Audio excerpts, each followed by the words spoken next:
আসসালামু আলাইকুম dear student, সবাইকে স্বাগত জানাচ্ছি কাজ ক্ষমতা শক্তি অধ্যায়ের নতুন একটি শিখু সলভিং ক্লাসে। আজকের এই ক্লাসে আমরা তোমাদের দিনাজপুর বোর্ড 2025 সালে যে কোশ্চেনটা আসছে এই কোশ্চেনটা আমরা সলভ করবো। সো কোশ্চেনটা দেখলেই বুঝতে পারতেছো কতটা গুরুত্বপূর্ণ কোশ্চেন। অ্যান্ড দেখো, যদি না বুঝো, যদি কাজ ক্ষমতা শক্তি অধ্যায় থেকে তুমি জাস্ট দুইটা টপিক করো, এই দুইটা টপিক থেকে তোমার 80% কোশ্চেন ইনশাল্লাহ যে কোনো পরীক্ষায় তুমি কমন পাবা। কোন কোন কোন দুইটা টপিক? এক, কাজ, শক্তি, ক্ষমতা, এগুলো তো বুঝবাই ভালো মতো। তার সাথে সাথে সবচেয়ে গুরুত্বপূর্ণ হচ্ছে শক্তি সংরক্ষণশীল নীতি। এই টপিক থেকে তোমার কোশ্চেন আসবে মানে আসবে, এটা 100% গ্যারান্টি। ঠিক আছে, ইনশাল্লাহ যে কোনো পরীক্ষায় তোমার লাইফের 19-এর যে কোনো পরীক্ষায় তুমি কমন পাবা। অ্যান্ড কর্মদক্ষতা সিমিলারভাবে ইম্পর্টেন্ট। অ্যান্ড তোমরা কে কোথার থেকে যুক্ত আসো অবশ্যই ভাইকে একটু জানাও। আমি কোশ্চেন সলভে যাই, বিশেষ করে দিনাজপুর বোর্ডের শিক্ষার্থী যদি তোমরা কেউ থেকে থাকো অবশ্যই জানাই যাও একটু। ঠিক আছে, ওকে। গ নম্বর দিয়ে শুরু করতে পারি। কী বলতেছে? মোটামুটি কর্মদক্ষতা নির্ণয় করতে হবে। ওকে, তাহলে কর্মদক্ষতা নির্ণয় করার জন্য একটা আদিক কর্মদক্ষতা একটা দেওয়াই আছে, একটা ক্ষমতা। সো ক্ষমতা যেটা দেওয়া আছে তুমি এখানে তুলে ফেলবা, এখানে দিই, সময় নষ্ট না করি, জাস্ট ইজি করে সলভ করে দিই। হ্যাঁ, পি অনটা যেটা দেওয়া আছে তোমার 2.5 কিলোওয়াট। এটাকে তুমি যখন কিলোটাকে সরাবা তাহলে কী করতে হবে? 1000 নিয়ে আসতে হবে, তাই না? 1000 নিয়ে আসতে হবে। তাহলে এই যে কে ফর কিলো, এভাবে মনে রাখবা, কে ফর কিলো, এবং কিলো সমান 1000। তাহলে কেটাকে সরাইতে হলে 1000 নিয়ে আসতে হবে। ঠিক আছে, কেটাকে সরাই দিতে চাচ্ছ, তাহলে কত নিয়ে আসবা? 1000 নিয়ে আসবা, তখন এটা হয়ে যাবে ওয়াট। এটা কত হবে বলো তো? এটা হবে তোমার ক্যালকুলেটার যদি তুমি চাপো তাহলে তুমি পাবা 2500 ওয়াট। 2500 ওয়াট। আরও একটা কর্মদক্ষতা, আমার হচ্ছে কর্মদক্ষতা নির্ণয় করার জন্য আমাদের দুই ধরনের ক্ষমতা লাগে। একটা হচ্ছে প্রদত্ত ক্ষমতা, আর একটা হচ্ছে লভ্য কার্যকর ক্ষমতা। লভ্য কার্যকর ক্ষমতা তুমি কোত্থেকে পাবা? প্রশ্নে যে ডাটাগুলো দেওয়া থাকবে ওখান থেকে তুমি ক্ষমতা নির্ণয় করলেই যেই ক্ষমতাটা পাবা ওটা হবে তোমার লভ্য কার্যকর ক্ষমতা। এটা একটা শর্টকাট। অ্যান্ড এটা অ্যাকচুয়ালি এভাবে হয় আর কি। অ্যান্ড কেন এটা হয়? কোনো একটা বস্তু যখন যে কাজটা করে ওইটাকেই বলা হয় তার লভ্য কার্যকর ক্ষমতা। তার কাজ করার যে সামর্থ্যটা বা ক্ষমতাটা, ওটাই হচ্ছে তার লভ্য কার্যকর ক্ষমতা। তো কাজ করবে কতটুকু, এটা যদি ডাটা ইনপুট না থাকে তাহলে আমি বুঝবো কীভাবে, তাই না? তাহলে এই কারণে ডাটাগুলো ইনপুট দেওয়া থাকে। ওকে, সো এখান থেকে আমাদের P2টা নির্ণয় করতে হবে। P2টা নির্ণয় করবা কীভাবে? তোমার দেখো প্রত্যেকটা মান দেওয়া আছে, তুমি একটু ভাইয়ের মতো করে মানগুলো তুলে নিবা। এটাকে আমরা বলি সাইডে নিয়ে কোপ দেওয়া, সাইডে নিয়ে কোপ দেওয়া। তো এখানে হচ্ছে দিবা, দেন হচ্ছে তোমার কী কী দেওয়া আছে? এম সমান 12 কেজি। ঠিক আছে, ওকে। উচ্চতাটা কত দেওয়া আছে ভাই? উচ্চতাটা হচ্ছে তোমার 20। ঠিক আছে, কতটুকু সময় লাগছে? সময় কি লাগে নাই? বৈদ্যুতিক মোটর 12 কেজি ভরে তো মিটার। ওকে, সময় কই? এত মোটর এত বস্তুটিকে এত মিটার ছুড়ে দেওয়া হলো, বস্তুটি মুক্তভাবে মাটিতে পড়লো। ওকে, তাহলে ক্ষমতাটা লাগবে। সময়টা মিসিং মনে হচ্ছে না? সময়টা মিসিং। তাহলে তুমি কী করবা? ধরে নেবা, সময় যেহেতু দেওয়া নেই তো ধরে নেবা, টি সমান 1 সেকেন্ড। 1 সেকেন্ডের জন্যই তুমি নির্ণয় করবা। ঠিক আছে, এটা একটা স্ট্যান্ডার্ড ওয়ে। তাহলে দেওয়া না থাকলে তুমি ধরে নেবা। ঠিক আছে, ওকে। তাহলে দেখো দেখি, এটা সমান আমরা জানি পি সমান ডাব্লিউ ডিভাইডেড বাই টি, তাই না? যেহেতু W2 T2, যেহেতু পিটাই নির্ণয় করতেছি, তাই না? তাহলে এটা হচ্ছে আমাদের M2, অ্যান্ড এটা হচ্ছে আমাদের H2, এটা হচ্ছে আমাদের T2। ওকে, এখন ডাব্লু সমান এটা হচ্ছে তার লভ্য কার্যকর শক্তি, অর্থাৎ কাজ করার সামর্থ্য যেটা সঞ্চিত আছে সেটাই ততটুকুই কাজ করবে। ঠিক আছে, ততটুকুই কাজ করবে। তাহলে MGH, তাহলে M2GH2 ডিভাইডেড বাই T2। ওকে, ডান। ওকে, এবার M2 12, ইজিপিজি, একদম ইজিপিজি করে দিচ্ছি, দাঁড়াও। তাহলে এটা হচ্ছে জি এর মানটা বসাইতে হবে। জি এর মান হচ্ছে 9.8 মিটার পার সেকেন্ড স্কোয়ার। ওকে, এখান থেকে আমরা P2টা বের করতেছি। P2, তাহলে এটা হচ্ছে 9.8 ইন্টু হচ্ছে আমাদের H2 হচ্ছে আমাদের 20 ডিভাইডেড বাই T2টা কত ভাই? 1 সেকেন্ড। T2টা 1 সেকেন্ড। তাহলে এটা ক্যালকুলেশন করো, ক্যালকুলেশন করলে যেটা পাবা সেটা হবে আমাদের P2। তাহলে সেটা হবে আমাদের P2 12 ইন্টু 9.8 ইন্টু হচ্ছে তোমার 20। তাহলে এটা হচ্ছে 2352।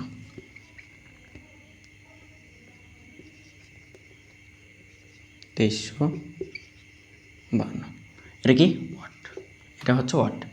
তাহলে দুই ধরনের আমি ক্ষমতা পেয়ে গেছি। তাহলে আমি কর্মদক্ষতা নির্ণয় করতে পারবো না? কর্মদক্ষতার সূত্র কী বলো তো? কর্মদক্ষতা সমান সমান লব্ধ কার্যকর শক্তি অর্থাৎ P2 divided by P1 into হচ্ছে 100%, ইন্টু 100%। তাহলে এখান থেকে P2টা কত ভাই? P2টা হচ্ছে আমাদের নির্ণয়ে যেটা করছি সেটা হচ্ছে 2352 ডিভাইডেড বাই 2500। মনে রাখবা লব্ধ কার্যকর শক্তি যেটা পূর্ব থেকে দেওয়াই থাকবে, সে অবশ্যই কম হবে। যেটা নির্ণয় করে পাবো ওটা কম হবে। কেন কম হবে? কোনো ইঞ্জিনের ক্ষেত্রে একদম শতভাগ কাজ করা সম্ভব না। কিছু পরিমাণ কাজ ও করবে না, আলসেমি করবে বলতে এমনি ফান করে বললাম। কিছু পরিমাণ কাজ সিস্টেমের জন্য লস হবে, ঠিক আছে? ওই কারণে আমরা হচ্ছে ওই কাজটুকু পাবো না, ওই শক্তিটুকু আমরা হচ্ছে সিস্টেমে লস হয়, ওই কারণে আমরা হচ্ছে ওই ব্যয়িত শক্তিটা পাই না, ঠিক আছে? সো যতটুকু দেওয়া আছে তার চেয়ে অবশ্যই 100% কম হবে। এটার ক্ষেত্রে কতটুকু কমে গেছে দেখো তো। 2500 ছিল, 2352 পরিমাণ পাইছো, তাহলে কমে গেছে একটা নির্দিষ্ট পরিমাণ। তাহলে 2500 থেকে ওটা বাদ দেবা, পেয়ে যাবা। এটা যদিও কোশ্চেন না, জাস্ট তোমাকে বললাম যে এটা 100% কম হবে। তাহলে তুমি সূত্রটাকে যদি ফিল করতে চাও যে কর্মদক্ষতা আসলে কী মিন করে, কর্মদক্ষতা হচ্ছে কোনো একটা ইঞ্জিনের ছোট শক্তি, ছোট ক্ষমতা ডিভাইডেড বাই বড় ক্ষমতা ইন্টু 100%। এভাবেও মনে রাখতে পারো, ঠিক আছে? বলে দিলাম, তোমার যদি ভালো লাগে ওইভাবে মনে রাখবা MCQ এর জন্য, অথবা তুমি সৃজনশীলও ওইভাবে অ্যাপ্লাই করতে পারো, ঠিক আছে? তাহলে ইন্টু হচ্ছে 100 ইন্টু 100%, ইন্টু হচ্ছে 100%, ঠিক আছে? তাহলে এবার ক্যালকুলেশন করো। তাহলে এটা তুমি 25 দিয়ে ভাগ দাও, 2352কে 25 দিয়ে ভাগ। তাহলে এটা অ্যান্সার হচ্ছে আমাদের 94.08, 94.08 এত পার্সেন্ট। এটা হচ্ছে আমাদের অ্যান্সার। সো বাংলাগুলো তোমরা একটু লিখবা, ঠিক আছে? বাংলাগুলো তোমরা লিখবা, ঠিক আছে? অ্যান্সার একদম সহজ, simple math, easy PG math, ঠিক আছে? ওকে, এরপরে সবচেয়ে মজার কোশ্চেন, সবচেয়ে সহজ কোশ্চেন এবং সবচেয়ে ইন্টারেস্টিং কোশ্চেন, যে কোশ্চেন তোমার পরীক্ষায় আসবেই, ঠিক আছে? এই কোশ্চেনটা আমরা সলভ করবো। আমাদের ঘ নম্বর কোশ্চেন, দেখেই মনে হচ্ছে সলভ করি, ঠিক আছে? আমি তোমাকে এমনভাবে সলভ করাবো আজকে এই ঘ নম্বর কোশ্চেন যে ইনশাল্লাহ তোমার মাথায় একদম সেট হয়ে যাবে। তুমি যদি একদম পাবনায় ভর্তি থাকো, তুমি ধরো কোনোভাবে প্রেমের ছেঁকা খেয়ে পাবনায় ভর্তি আসো, দেন হচ্ছে তুমি মনে করো পাবনায় ছেঁকা খেয়েছো প্রেমের কারণে, তোমার কী মনে হওয়ার কথা? তোমার সিম্পলি মনে হওয়ার কথা বিরহের কারণে যেহেতু ছেঁকা খেয়েছো, তার মানে নায়িকার কথা মনে করার কথা, ধরো অন কাইন্ড অফ সাদিয়ার কথা তোমার মনে করার কথা। কিন্তু পাবনায় তুমি সাদিয়ার কথা না মনে তুমি মনে করবা নূর ভাইয়ের কথা। কেন? নূর ভাই হচ্ছে মনে করবা যে কাজ ক্ষমতা শক্তি অতীত থেকে একটা ম্যাথ করেছিল আমাদের হচ্ছে শক্তি সংরক্ষণশীল নীতি। তখন তুমি বলবা আমার শক্তি সংরক্ষণশীল নীতি আছে, আমি যে পরিমাণ শক্তি অর্জন করি সেই পরিমাণ শক্তি ব্যয় করতে পারি। সো এইটাই তুমি মনে করো যে পাবনায় গিয়েও বলতে থাকবা। এটা মানে কি, তুমি আজকের ক্লাস করার পর তোমার পাবনায় যাওয়া লাগবে না, কোথায় যাওয়া লাগবে না। ইনশাল্লাহ তুমি এমনভাবে ফিল করতে পারবা যে তোমার এই রিলেটেড সৃজনশীল তুমি যদি যে কোনো পরীক্ষায় তুমি পাও, ইনশাল্লাহ সবার আগে তুমি আগে খুঁজবা যে ওই অধ্যায়ের ওই সৃজনশীল কোথায় আছে। আমি দেখে ওইটা আগে সলভ করি, ওইটা আগে অ্যান্সার করবো, ঠিক আছে? এটাই মজা। সো এখান থেকে আমরা হচ্ছে চলো সলভ করি। ওকে, ঘ নম্বর ঘ নম্বর কী বলতেছে? মুক্ত বা পরন্ত অবস্থায় ভূপৃষ্ঠ থেকে কত উচ্চতায়? তাহলে আমরা হচ্ছে যেই কাহিনিটা করতেছে, এই কাহিনিটা আমরা হচ্ছে ফিগারের সাহায্যে একটু বোঝার ট্রাই করি। ফিজিক্সের ক্ষেত্রে তুমি হচ্ছে যদি চিত্র আঁকাইতে পারো ফিজিক্সের যে কোনো ম্যাথ দেখে যদি তুমি চিত্র আঁকাইতে পারো, তাহলে ফিজিক্সের অর্ধেক ম্যাথ তোমার অটোমেটিক সলভ হয়ে যায়। দেখো কীভাবে, মনে করো ভূমি অবস্থা, ঠিক আছে? এই হচ্ছে ভূমি অবস্থা। আচ্ছা, ভালো করে আঁকাই। তাহলে মনে করো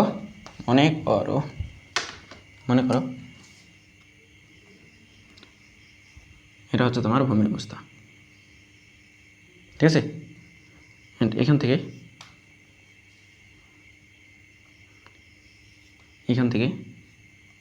এটা মনে করো ভূমি অবস্থা, ঠিক আছে? ওকে ডান। ওকে, কী বলতেছে? মুক্তভাবে পরন্ত অবস্থায় বস্তুটি ভূপৃষ্ঠ থেকে কত উচ্চতায়?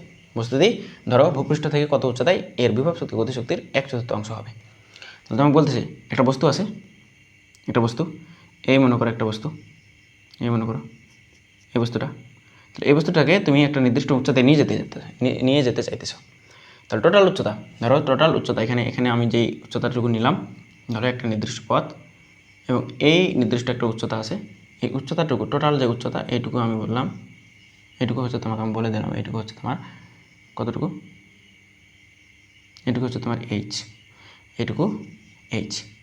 এবং নির্দিষ্ট যে বিন্দু তুমি ভূমি হতে বস্তুটাকে উপরে নিয়ে যাচ্ছ, উপরে ভূমি হতে উপরে নিয়ে যাচ্ছ, ভূমি হতে একটা বস্তুকে তুমি উপরে নিয়ে যাচ্ছ, ভূমি হতে একটা বস্তুকে উপরে নিয়ে যাচ্ছ, এই মনে করো নির্দিষ্ট একটা উপরে নিয়ে যাচ্ছ, ঠিক আছে। তো এই অবস্থানে নিয়ে গেলে একটা নির্দিষ্ট উচ্চতায় তুমি যদি নিয়ে যাও বস্তুটাকে, ধরো এই বিন্দুতে নিয়ে আসছো, এই বিন্দুতে, তো কোন বিন্দুতে নিয়ে আসলে, কোন বিন্দুতে নিয়ে আসলে বিভব শক্তি গতিশক্তির, বিভব শক্তিটা গতিশক্তির 1/4 হবে। তাহলে বিভব শক্তি গতিশক্তির 1/4 হবে, তার মানে আর একটু উপরে নেওয়া উচিত, ঠিক আছে। এইখানে তোমাকে বলতেছে বিভব শক্তি গতিশক্তির 1/4। তাহলে ইপি যেটা এইখানে মনে করো আমি বললাম এখানে ইপি যেটা, এই ইপিটা হবে তোমার গতিশক্তির 1/4,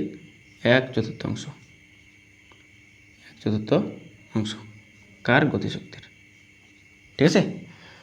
এখন এইটুকুর, এই যে তুমি ভূমি হতে দূরত্বটা ধরছো, এই যে দূরত্বটুকু, এইটুকু হচ্ছে তুমি ধরে নেবা এক্স, এটুকু ধরে নেবে কি এক্স। তাহলে আমি ধরে নিলাম যে টোটাল দূরত্বটা হচ্ছে এইচ, এবং ভূমি হতে যেই বিন্দুতে, ভূমি হতে যেই বিন্দুতে যেই উচ্চতায় ওরা হচ্ছে বিভব শক্তিটা তোমার গতিশক্তির 1/4 হবে, সেই দূরত্বটুকু হচ্ছে এক্স, সেই দূরত্বটুকু এক্স, এটুকু বুঝলেই হবে, ঠিক আছে, এটুকু বুঝলেই হবে।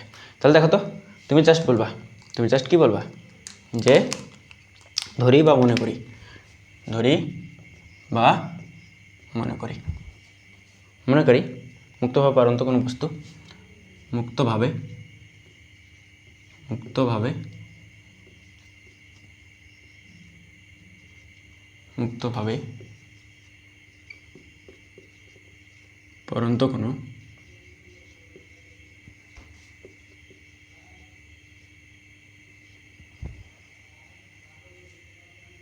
মুক্তভাবে পরন্ত কোনো বস্তু ভূপৃষ্ঠ থেকে ভূপৃষ্ঠ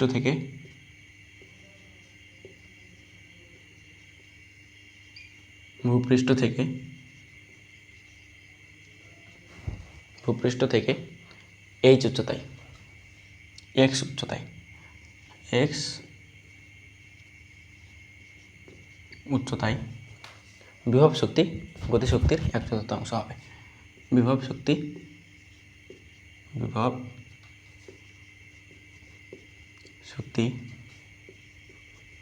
গতি শক্তির 1/4, 1/4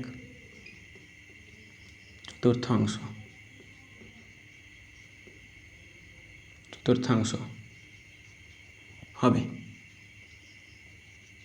ঠিক আছে, ঠিক।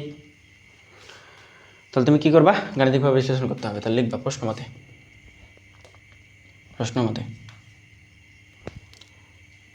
তাহলে লিখে দেবো এখানে বস্তুটির ভর, এখানে বস্তুটির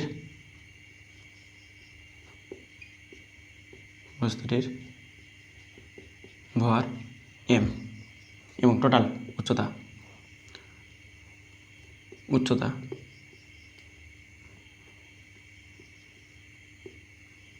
মোট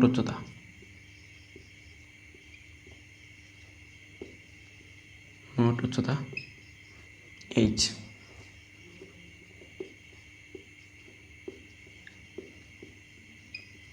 অভিকর্ষ ত্বরণ কি আমাদের লাগবে? লাগবে না আমাদের, ওকে। আচ্ছা লিখে দাও অভিকর্ষ ত্বরণ, এটা হচ্ছে জি। তাহলে এবার লিখবা প্রশ্ন মতে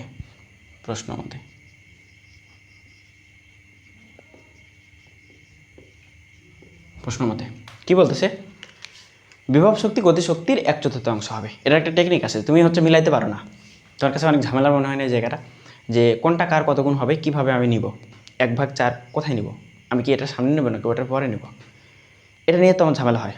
যদি ঝামেলা হয়, দেখো তোমাকে আমি একটা টেকনিক শিখাই দিই, একটা টেকনিক, বিভব শক্তি গতিশক্তির কার সাথে র আছে, বলো। তাহলে টেকনিক বা শর্টকাটে কি, যার সাথে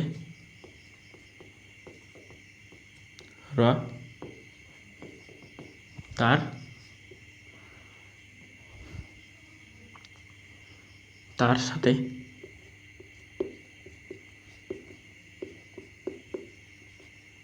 সাথে মিলাবে, যার সাথে তার সাথে মিলাবে। শর্টকাটে বুঝাই দিলাম, ঠিক আছে? এই জিনিসটা মনে রাখবা। তাহলে প্রশ্ন মতে আমি বিভব শক্তিকে কী দিয়ে প্রকাশ করতে পারি? ইপি দিয়ে। বিভব শক্তিকে ইপি দিয়ে প্রকাশ করতে পারি। তো ইপি সমান হবে তোমার ইপি সমান হবে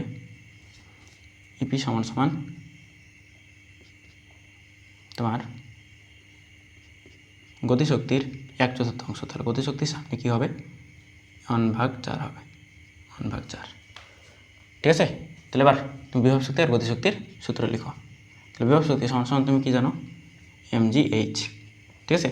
তাহলে 1/4 এটা তুমি কি জানো? তাহলে half mv square, half mv square. তাহলে এখান থেকে কয়েকটা কোশ্চেনের অ্যান্সার দাও, দেখো। তাহলে এখানে তুমি এইচ যেটা পাবা এটা কোত্থেকে বলো তো? বিভব শক্তি যেহেতু, তাহলে অবশ্যই ভূমি হতে উচ্চতা চিন্তা করবা, ভূমি হতে। তাহলে এইটুকু হবে আমাদের এইচ, ঠিক আছে? তাহলে বিভব শক্তির জন্য আমাদের এখানে উচ্চতাটা হবে এইচের পরিবর্তে কত? এক্স। ঠিক আছে? তাহলে এইচ সমান কী হবে? এক্স হবে। এবার 1/4 থাকলো, সমস্যা নেই। এবার ভি এর মান তুমি জানো না, তাহলে তোমাকে বের করে নিতে হবে। তাহলে ইউ স্কোয়ার প্লাস, যেহেতু পরন্ত বস্তু পড়তেছে একটা বা নিক্ষেপ করতেছ, ঠিক আছে? তাহলে এই পরন্ত বস্তু বা নিক্ষিপ্ত বস্তুর ক্ষেত্রে আমাদের কী করতে হবে বলো তো? আমাদের উচ্চতাটা হিসাব করতে হবে। তাহলে উচ্চতাটা হিসাব করে নিতে হবে, ঠিক আছে? তাহলে এখানে যে উচ্চতাটা তুমি পাবা, কি বলতেছে প্রশ্নে হচ্ছে তোমার কত উচ্চতায় এর গতিশক্তি ও বিভব শক্তি। আচ্ছা, মুক্তভাবে পরন্ত বস্তু বলছে তো, তাহলে পরন্ত বস্তুর ক্ষেত্রে সূত্র আমাদের কি? mgh। ঠিক আছে? তাহলে 2gh। তাহলে এই অবস্থানে যখন ছিল বস্তুটা, মুক্তভাবে পরন্ত একটা বস্তু, ঠিক আছে? মুক্তভাবে পরন্ত একটা বস্তু, এটা উঠানো হয় নাই, এটা মুক্তভাবে পরন্ত একটা বস্তু, এই যে পড়তেছে আর কি, ঠিক আছে? সো এটা মনে করে এম ভরের একটা বস্তু, এই হচ্ছে পড়তেছে। এখান থেকে যখন এ অবস্থানে ছিল তখন তো বস্তু স্থির, তো বস্তু স্থির মানে u0, আর এ অবস্থানে যদি চিন্তা করো v0।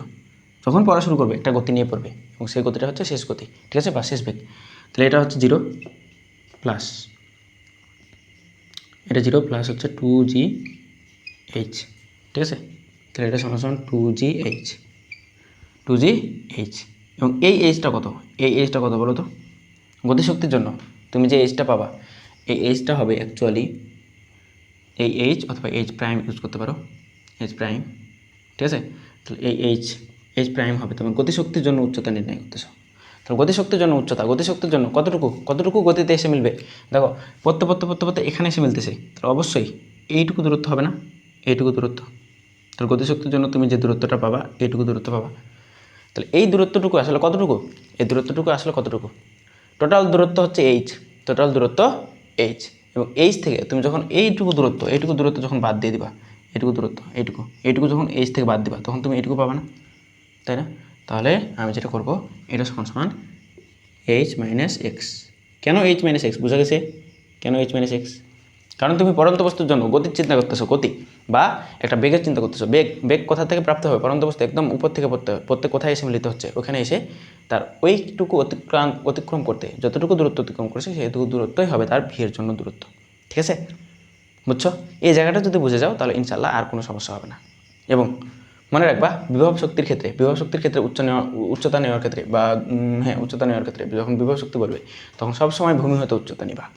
আর যখন গতিশক্তি থেকে উচ্চতা নিতে বলবে, তখন সবসময় উপর থেকে উচ্চতাটা নেবা, ঠিক আছে? তাহলে হয়ে যাবে।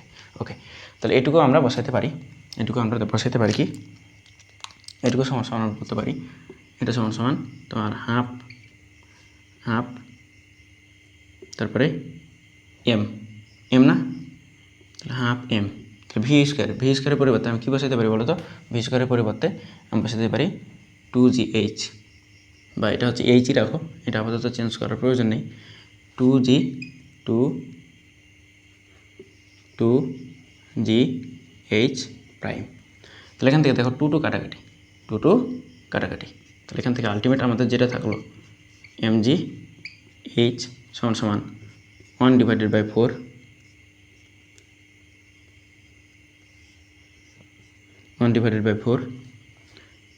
mg h prime. ঠিক আছে, তাহলে দেখো উভয় পাশ থেকে আমি mg কেটে দিতে পারি, উভয় পাশ থেকে mg কেটে দিতে পারি। থাকলো কি ভাই, থাকলো আমার এখান থেকে আমার কী লাগবে, উচ্চতাটা নির্ণয় করতে হবে। তাহলে এইচের পরিবর্তে আমি কী বসাবো, এইচের পরিবর্তে এক্স বসাবো। তাহলে এক্স 1/4 এবং এইচ প্রাইমের পরিবর্তে কী বসাবো, এইচ মাইনাস এক্স। ঠিক আছে, তাহলে এইটুকু। এবার এই 4 ভাগ অবস্থায় এসে এই পাশে এসে কী হবে, গুণ হয়ে যাবে, তাই না? তাহলে এটা আমি পাবো 4x সমান এইচ মাইনাস এক্স, তাই কি না? তাহলে এখান থেকে আমি কী পাবো বলো তো, এক্সটাকে এই মাইনাস এক্সটাকে এই পাশে নিয়ে আসবো, কারণ চলকটাকে বাম পাশে রাখতে হয়। তাহলে 4x ছিল প্লাস করে দেবা কি এক্স সমান কি এইচ। দেখো তো ঘটনাটা কী ঘটে, তাহলে 4টা এক্স 1টা এক্স যোগ করলে তুমি কী পাবা, 5x সমান এইচ। ঠিক আছে, তাহলে অতএব এক্স সমান তুমি কী পাচ্ছ ভাই, এক্স সমান তুমি কী পাচ্ছ, এক্স সমান তুমি পেয়ে যাচ্ছ h/5, h/5। ঠিক আছে, বুঝছো? তাহলে এই তুমি পেয়ে যাচ্ছ h/5। বুঝা গেছে? একদম কনসেপ্ট থেকে তোমাকে বুঝাইছি, কনসেপ্ট থেকে। এখন দেখো প্রশ্নের দিকে একটু তাকাও, প্রশ্নের দিকে কী বলতেছে, কোনো একটি বস্তুকে 20 মিটার উপর ছুড়ে দিলে, 20 মিটার উপর থেকে ছেড়ে দিলে, কোনো একটা বস্তুকে 20 মিটার উপরে তুলে ছেড়ে দিলে কী হবে? তাহলে 20 মিটার টোটাল দূরত্বটা এইচ আমরা যেটা দেখতেছি, এই এইচটা আসলে কত ছিল বলো তো? এই এইচটা আসলে ছিল আমাদের, আসলে 20 মিটার। ঠিক আছে, তো কনসেপ্ট আগে বুঝাইছি আমি, তারপরে তুমি এইচের মান বসাও, সমস্যা নেই। সো এবার হচ্ছে আমরা কী বের করবো বলো তো? অতএব এক্স সমান এইচের পরিবর্তে কত বসাবো? এইচের পরিবর্তে আমরা 20 বসাবো। এইচের পরিবর্তে কত বসাবো? 20 বসাবো, কারণ কি 20 দেওয়া আছে। ঠিক আছে, তাহলে ভাগ কত দেবা? 5 ভাগ 5। তুমি অ্যান্সারটা কত পাবা বলো তো? অ্যান্সারটা তুমি পাবা 4 5 20 মিটার। তাহলে এখান থেকে আমি কি বলতে পারি বলো তো, যে মুক্তভাবে বাড়ন্ত কোনো বস্তু একটা নির্দিষ্ট উচ্চতায়, সেই উচ্চতাটা কত? 4 মিটার উচ্চতায় বিভব শক্তি গতিশক্তির কী হবে? বিভব শক্তি গতিশক্তির 1/4 হবে। ঠিক আছে, তো এটার একটা সুপার লেভেলের শর্টকাট আছে, সো কোনো কিছু শর্টকাট যদি নির্ণয় করতে চাও, তাহলে ওই শর্টকাট হবে কোনো একটা ম্যাথের শেষ লাইন। তখন বুঝাই, তখন আমি দেখাই। দেখো শর্টকাটটা করে দিই। শর্টকাট কীভাবে শর্টকাটে করবা? সো তোমাদের যদি যে কোনো ক্লাস নিয়ে প্রয়োজন হয়, ধরো ফিজিক্স, কেমিস্ট্রি, ম্যাথ, বায়োলজি, যে কোনো ক্লাস তোমার এই যে ইউটিউব চ্যানেল আমার দেওয়া আছে নূর স্টাডি কেয়ার, এই চ্যানেলে সার্চ দিবা, দেন যেই ক্লাস প্রয়োজন হবে দেখে নেবা। ঠিক আছে, ওকে। শর্টকাটটা কি? শর্টকাট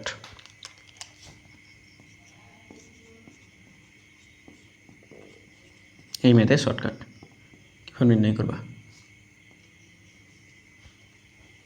দেখো, যদি তোমার কোনো একটা বস্তুর কত উচ্চতায় গতিশক্তি বিভব শক্তির কত গুণ হবে, কত অর্ধেক হবে, কত অংশ হবে, এটা যদি বলা থাকে, তাহলে তুমি জাস্ট একটা মেথড অ্যাপ্লাই করবা। কি মেথড লিখবা? 1/n। n সমান কত অংশ? 1/4 অংশ। তাহলে এটা সমান তোমার কী দেওয়া আছে? 4। তাহলে এখান থেকে তুমি কি পেয়ে যাচ্ছ? এনের মানটা পেয়ে যাবে না, এনের মানটা 4, এনের মান 4। তাহলে এবার শর্টকাটটা কি? শর্টকাট যে উচ্চতায় গতিশক্তি বিভব শক্তি মিলিত হবে, সেটা হবে তোমার h ডিভাইডেড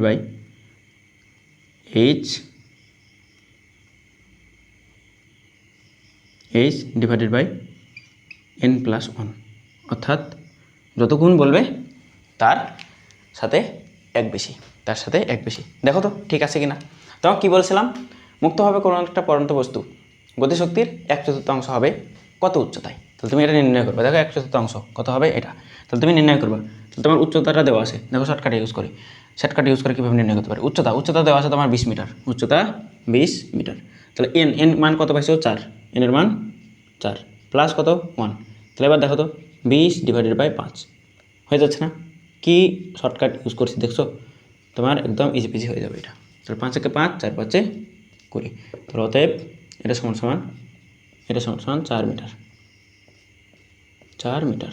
ঠিক আছে, তাহলে এই উচ্চতায় তুমি পেয়ে যাচ্ছ। দেখছো এত বড় ম্যাথ তুমি যেটা কিনা একদম ভাইয়ার সুপার লেভেলের শর্টকাট থেকে বের করে নিতে পারবা। ঠিক আছে, তো এটা কোথায় ইউজ করবা? সৃজনশীলে ইউজ করবা না, সৃজনশীলে ইউজ করা যাবে না। তোমরা এমসিকিউ ওই রিলেটেড অনেকগুলো এমসিকিউ তোমরা পাবা, কমন পাবা। ওই সৃজনশীলে ওই এমসিকিউগুলো এই শর্টকাট দিয়ে ইউজ করবা। এবং মজার বিষয় কি জানো? তুমি এসএসসিতে আসো, কিন্তু তুমি এই শর্টকাট ইউজ করে এই শর্টকাট তুমি সারা জীবন ইউজ করতে পারবা। কীভাবে? তুমি যখন ইন্টারমিডিয়েটে উঠবা, ভার্সিটি অ্যাডমিশন পরীক্ষা দিবা, বিশ্ববিদ্যালয় ভর্তি পরীক্ষা, ওই পরীক্ষায় এই কোশ্চেন তুমি কমন পাবা। যে কোনো একটা বিশ্ববিদ্যালয়ে তোমার এই কোশ্চেন আসবেই আসবে। সো ওই কোশ্চেনও তুমি এখন সলভ করতে পারবা ক্লাস 9 থেকে। মানে চিন্তা করতে পারছো, তুমি ক্লাস 9 এমন একটা শর্টকাট শিখে ফেলছো, যে শর্টকাট দিয়ে কিনা তুমি অ্যাডমিশনের বিশ্ববিদ্যালয় ভর্তি পরীক্ষার একটা সৃজনশীল সলভ করে ফেলতে পারবা, একটা তুমি এমসিকিউ অ্যান্সার করে আসতে পারবা। ঠিক আছে, তো মজার না? মজার বিষয়। তাহলে এগুলো অবশ্যই একদম ফ্যাসিনেশন নিয়ে শিখবা। ফ্যাসিনেশন নিয়ে যখন শিখবা তখন ফ্যাসিনেশন নিয়ে শিখবা। ঠিক আছে, তাহলে তোমার একদম সবচেয়ে বেশি ফিল করতে পারবা, সবচেয়ে বেশি মজা পাবা। ঠিক আছে, সো আমার মনে হয় একদম আমার সর্বোচ্চ বেস্ট ট্রাইটাই করছি, যাতে তুমি সবচেয়ে ভালো বুঝতে পারো এই সৃজনশীলটা, যাতে তোমার কোনো ধরনের কোনো সমস্যা না থাকে। সো এটার আর একটা ভ্যারিয়েন্ট হতে পারে, কী হতে পারে? যে তোমার হচ্ছে এটা অপরটার কত গুণ হবে এটা বলা থাকতে পারে। তো গুণ যদি বলা হয় তাহলে শর্টকাটটা কীভাবে ইউজ করবা? গুণ বলা থাকলে শর্টকাট ইউজ করবে কীভাবে? গুণ বলা থাকলে